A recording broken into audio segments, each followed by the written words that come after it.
현재 시각 오전 9시 31분부터 픽 함께하고 계십니다. 내가 폭탄을 가지고 있는데 한강 다리를 폭파하겠습니다. 통화를 아예 생방으로 가져서 직접 생방송하기로 결정했습니다. 여보세요, 들리십니까? 바로 사람 하나만 불러주세요. 대통령이요. 시청자 여러분, 이 뉴스를 끝까지 지켜봐 주시기 바랍니다. 주정부와 교직원들 사이의 갈등인 임금 문제와 재계약 문제가 새로운 국면에 들어선 듯합니다. 주정부 교육부 측이 예산을 더 늘리는 것은 불가능하다며 각 교육청들에게 그 책임을 떠맡긴 것입니다.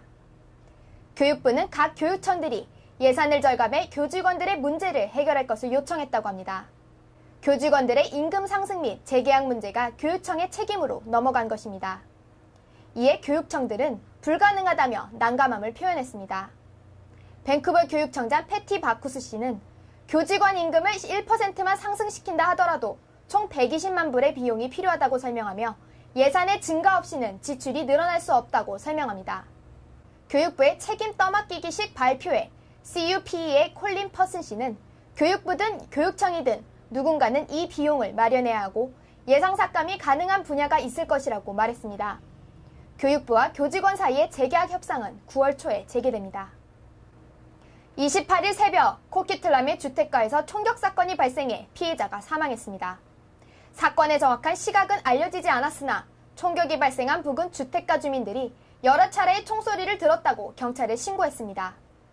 피해자는 주민들에 의해 차 안에서 발견되어 병원으로 후송되었으나 사망했습니다. 총격이 발생한 곳은 브루넬 에비뉴와 스쿨하우스 부근의 마라톤 코트입니다. 사건 현장에는 버스 정류장 표지판을 비롯해서 여러 사인과 전봇대들이 쓰러져 있어 마치 교통사고가 일어난 것과 같은 모습을 하고 있다고 합니다. 현재 경찰은 쓰러진 기둥과 총격 사건과의 연관성을 조사 중입니다. 세계에서 두 번째로 큰 빅토리아 시크릿 매장이 8월 27일 화요일 다운타운 밴쿠버에 오픈했습니다. BC주에 생긴 첫 빅토리아 시크릿 매장이기에 개장 시간이 오전 10시임에도 사람들은 새벽 5시부터 줄을 섰습니다. 아침 7시부터 줄을 섰다는 사만다 보우만 씨는 이 회사의 제품의 구입을 위해 그동안 미국 워싱턴주로 원정 쇼핑을 해왔다고 말했습니다. 그녀는 밴쿠버에서도 세계적인 여성 속옷 매장이 생긴다는 소식에 그 누구보다 기뻐했으며 더 이상 미국으로 쇼핑을 하러 가지 않아도 된다며 즐거워했습니다. 29일에는 빅토리아 시크릿의 대표 모델인 린제이 엘링슨이 밴쿠버 매장을 방문, 팬들과 사진 촬영 행사를 가질 예정입니다. 이 소식을 들은 많은 사람들이 다운타운 매장으로 몰릴 것으로 예상됩니다. 버라드와 랍슨 스트리트가 만나는 곳에 위치한 2층 높이의 매장은 넓이를 자랑하며 속옷, 수영복, 스포츠웨어, 평상복 등 다양한 제품을 판매합니다. 밴쿠버가 세계에서 가장 살기 좋은 도시 3위로 2년 연속 추락 선정되었습니다. 밴쿠버는 2011년까지 1위를 지켜왔었지만 2년 전부터 호주의 멜버른에 그 자리를 내주고 있습니다. 오스트리아의 비엔나가 밴쿠버보다 한 단계 앞선 2위에 올랐습니다. 이코노미스트지가 매년 선정하는 이 순위는 문화와 교육, 사회시설 등을 주요 기준으로 삼고 있습니다. 각 도시의 공공기관들과 비영리 단체 및 국제적인 기업들이 도시들을 비교하는 척도로 이 순위를 이용하고 있습니다. 총 140개 도시를 대상으로 매겨진 이 순위에서 캐나다는 밴쿠버 3위, 토론토 4위, 캘거리가 5위를 차지했습니다. 밴쿠버시의 주요 스카이트레인역과 버스에 팔레스타인과 이스라엘의 갈등을 묘사한 광고가 게재되어 논란이 일고 있습니다. 사라지고 있는 팔레스타인이라는 제목의 이 광고는 팔레스타인이 이스라엘의 하나의 지역이 되어가고 있다는 내용을 담고 있다고 합니다. 논란이 되고 있는 광고는 팔레스타인 측 입장을 두둔하는 밴쿠버 6개 업체의 연합체 PAC 측이 게재한 것입니다. 현재 이 광고는 밴쿠버의 한 주요 역의 벽에 벽화 형태로 전시되어 있으며 또 밴쿠버시를 주행하는 15개의 버스에도 모습을 드러내고 있습니다. PAC의 마티 로스 대변인은 몇 해 전까지 미디어에 높은 관심을 받았던 이 지역의 분쟁이 어떤 방향으로 진행되고 있는지를 알리기 위해 이 광고를 시작했다고 말했습니다. 밴쿠버에 사는 이스라엘계 주민들은 이 광고에 대해 항의하고 있습니다. 하지만 트랜스링크 측은 이 광고는 법에 위반되지 않으며 외부의 압력에 의한 것이 아니기 때문에 아무 문제가 없다고 광고를 계속 진행할 뜻을 밝혔습니다. 스키 리조트로 유명한 위슬러시의 공무원들의 임금 상승이 결정되었습니다. 새로 체결된 4년 계약에는 모든 공무원들의 임금이 최대 7%까지 인상되는 내용이 담겨 있다고 합니다. 위슬러시청의 마이크 퍼리 씨는 최근 지자체 운영 효율성 증가를 위해 인원 감축을 시행했고 스키 리조트 운영으로 인한 높은 소득 및 지역 자체의 예금 등으로 임금 상승에는 문제가 없다고 전했습니다. 그는 위슬러 지역뿐만 아니라 밴쿠버시와 포트무디, 뉴웨스트민스터, 델타 그리고 스쿼미시 등의 지자체들도 임금 상승을 결정한 것으로 알고 있다고 설명했습니다. 하지만 일부 공무원을 해고한 후 남아있는 직원의 임금을 인상했다는 것에 실업률을 걱정해야 하는 지방단체의 행정력을 의심할 수밖에 없는 대목입니다. 어려운 시기에는 조금씩 덜 받더라도 동료들의 자리를 유지하고 서로 상생하는 것이 덕목이 아닐까 합니다. 에버트포드에 거주하는 한 여성이 음주운전 사고 후 달라진 자신의 삶을 밝히며 음주운전의 위험성을 경고하고 나섰습니다.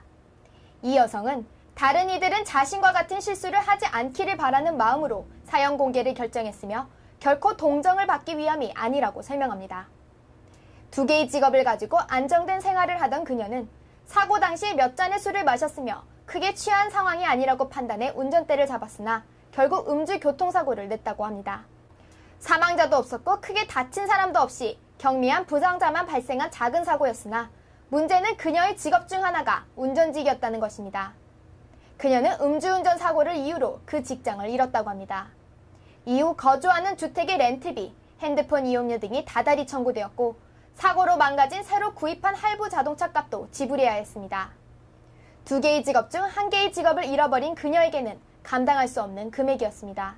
다행인 것은 사고에서 크게 다친 사람이 없었고 사망자도 발생하지 않은 것이라고 말한 그녀는 많은 사람들이 음주운전의 결과로 인명피해와 타인에게 입힐 수 있는 여러 가지 피해들을 생각하지만 나와 같은 경우도 있다는 것을 알고 주의해 주었으면 좋겠다고 고백을 마쳤습니다. 작년 12월 19일 포트만 다리의 난간에서 떨어진 아이스 폭탄 사고로 발생한 차량들의 피해 처리 결과가 발표되었습니다. BC주 보험회사인 ICBC는 사고 후 약 350건의 클레임이 접수되어 보험 처리가 되었으며 현재까지 40만 불 정도가 지출되었다고 밝혔습니다. ICBC의 아담 그로스맨 씨는 폭탄 사고로 인명피해가 없어 다행이라고 말하며 직접적인 사고 피해와 사고 후유증에 대한 최종 보험 금액은 처리 중이라고 밝혔습니다.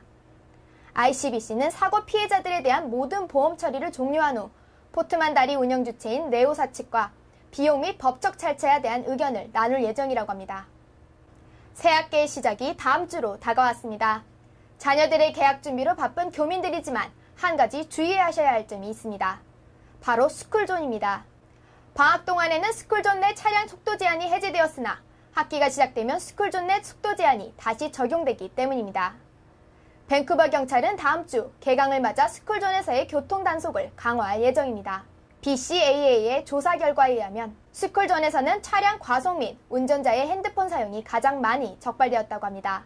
BCAA의 마크 돈넬리 씨는 아이들의 안전을 위해 스쿨존 내에서의 과속 및 핸드폰 사용 금지는 매우 중요하다고 강조합니다.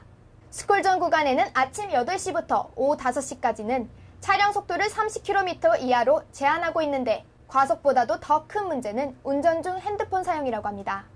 핸드폰을 사용하는 것이 음주운전보다도 더 위험하다는 연구 결과처럼 운전자들의 전방 주시를 흐트러 놓기 때문이라고 합니다.